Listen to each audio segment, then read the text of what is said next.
জান্নাতে কোন ধর্মের লোক প্রবেশ করবে? ইহুদি, খ্রিস্টান নাকি মুসলমান?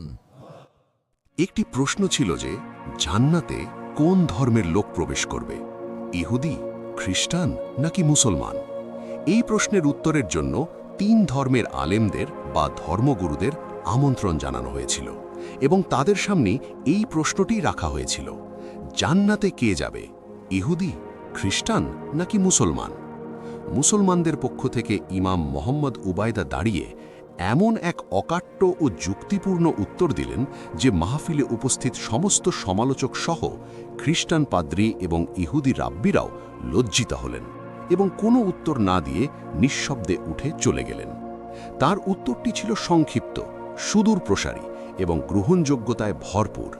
এটি ছিল শিষ্টাচার ও শ্রদ্ধার সাথে উদারতার এক অনন্য দৃষ্টান্ত এবং প্রজ্ঞা ও বুদ্ধিমত্তার পরিচয়। তিনি বললেন, যদি ইহুদিরা জান্নাতে যায় তবে আমরাও তাদের সাথে জান্নাতে যাব, কারণ আমরা হযরত মুসা আলাইহিসসালামের ওপর ঈমান রাখি।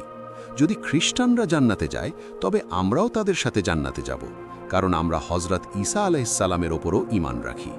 কিন্তু যদি মুসলমানরা জান্নাতে যায় তবে আমরা শুধু আল্লাহর রহমতে একাই জান্নাতে যাব। আমাদের সাথে কোনো ইহুদি বা খ্রিস্টান যাবে না, কারণ তারা উভয়েই আমাদের নবী হযরত মুহাম্মদ সাল্লাল্লাহু আলাইহিস সালামের ওপর ঈমান রাখে না।